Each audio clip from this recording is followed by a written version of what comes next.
Shalom, Bapak Ibu, Saudara-saudara yang dikasihi dalam Tuhan. Selamat berjumpa kembali dalam Renungan Harian Toraya, edisi Rabu 24 November 2021. Dalam perjumpaan kita, pada saat ini kita akan membaca dan merenungkan firman Tuhan dari kitab Yehezkiel pasalnya yang ke-29, ayatnya yang pertama sampai dengan ayatnya yang ke-16. Yehezkiel pasal 29, ayatnya yang pertama sampai dengan ayatnya yang ke-16. Mari kita memohon hikmat dari Tuhan di dalam doa. Kita berdoa. Kami bersyukur kepadamu ya Tuhan. Pada saat ini, kami bersyukur untuk setiap cinta dan kasih Tuhan yang Tuhan terus nyatakan dalam sepanjang kehidupan kami. Saat ini Tuhan, kami akan membaca dan merenungkan kebenaran firman-Mu. Kami akan mendengarkan isi hati Tuhan lewat firman-Mu yang akan kedengaran di tengah-tengah kami saat ini. Tuhan kiranya memberkati kami, menguasai kami dengan kuasa Roh Kudus-Mu, sehingga firman-Mu ini boleh mengambil bagian dalam hati kami, dan kami boleh lakukan dalam sepanjang kehidupan yang Tuhan masih berikan kepada kami. Dan karena itu Tuhan, berbicaralah kepada kami semua lewat firman-Mu ini, karena sesungguhnya kami siap untuk mendengar. Amin. Yehezkiel pasalnya yang ke-29, ayatnya yang pertama sampai dengan ayatnya yang ke-16. Firman Tuhan, nubuatan melawan Mesir dan Firaun. Pada tahun ke-10, dalam bulan yang ke-10 pada tanggal 12 bulan itu, datanglah firman Tuhan kepadaku. Hai anak manusia, tunjukkanlah mukamu kepada Firaun Raja Mesir, dan bernubuatlah melawan dia, melawan seluruh Mesir. Berbicaralah dan katakanlah, beginilah firman Tuhan Allah.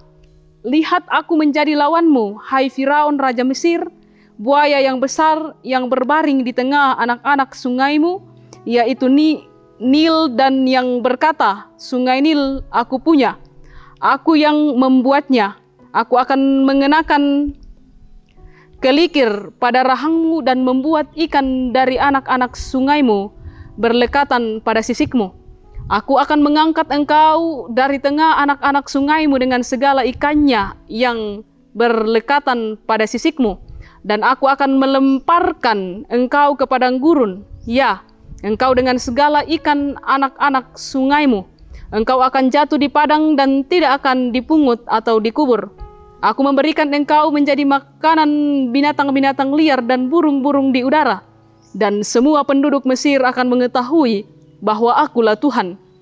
Oleh karena engkau ibarat tongkat bambu bagi kaum Israel, pada saat mereka memegang engkau dengan tangan, engkau patah terkulai dan engkau melukai bahu mereka semua, dan waktu mereka bertopang padamu, engkau patah dan engkau membuat mereka semua terhayung-hayung.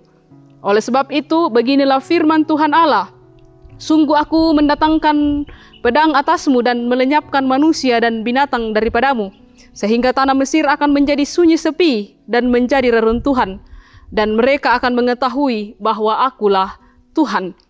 Oleh karena engkau berkata, sungai Nil aku punya, aku yang membuatnya, maka sungguh aku menjadi lawanmu dan lawan anak-anak sungaimu, dan aku akan membuat tanah Mesir menjadi reruntuhan dan menjadi sunyi sepi, mulai dari Migdol sampai Siena, bahkan sampai perbatasan tanah Ethiopia. Tidak seorang manusia pun akan melintasinya, bahkan seekor binatang pun tidak, dan tanah itu tidak akan didiami selama 40 tahun.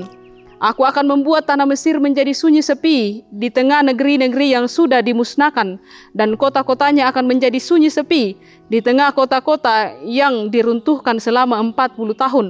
Aku akan menyerahkan orang Mesir di antara bangsa-bangsa dan menghamburkannya ke semua negeri. Sebab beginilah firman Tuhan Allah, pada akhir ke-40 tahun itu aku akan mengumpulkan orang-orang Mesir dari tengah-tengah bangsa di mana mereka berserak, dan aku akan memulihkan keadaan Mesir dan mengembalikan mereka ke tanah Patros yaitu tanah asal mereka, dan di sana mereka menjadi kerajaan yang lemah. Di antara kerajaan-kerajaan, ia akan yang paling lemah dan tidak dapat meninggikan dirinya lagi ke atas bangsa-bangsa lain.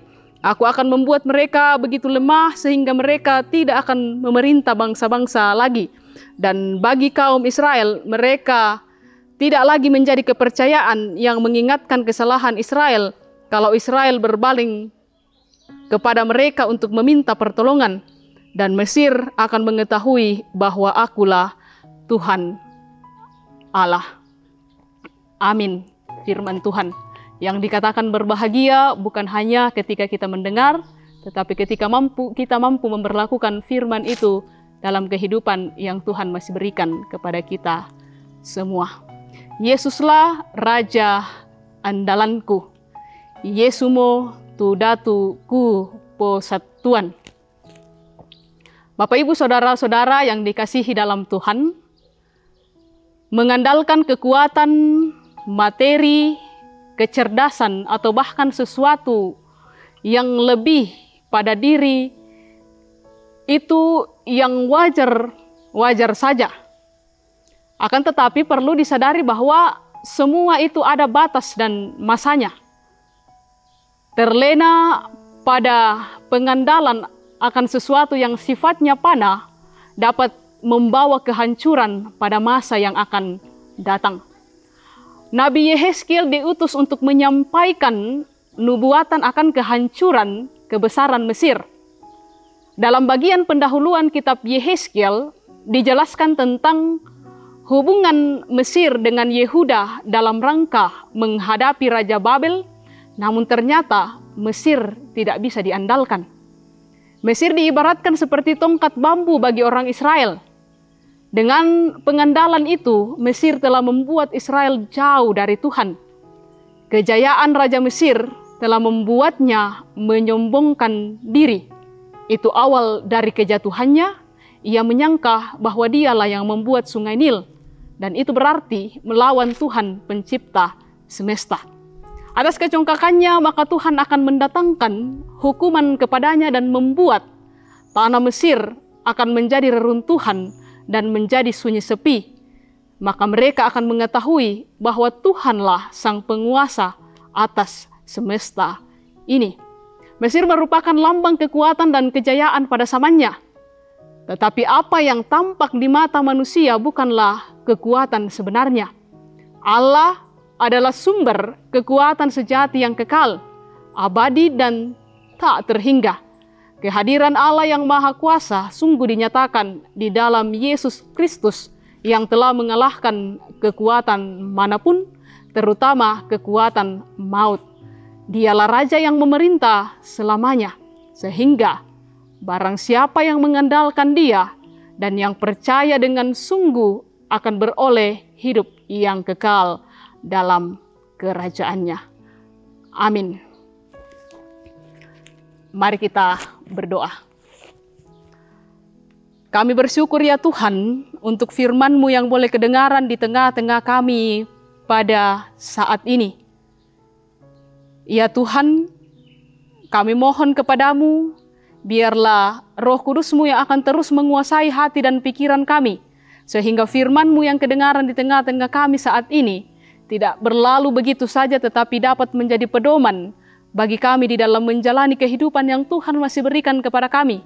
Dan ajarlah kami ya Tuhan, untuk senantiasa mengakui bahwa Engkau adalah Raja di atas segala raja. Ampuni dosa kami Tuhan, ini doa kami, ungkapan syukur kami bawa dalam kasih anak-Mu Yesus Kristus, itulah Tuhan dan Juru Selamat kami. Kami berdoa kepada Bapa di surga. Amin. Demikian renungan kita pada hari ini. Tuhan memberkati kita semua.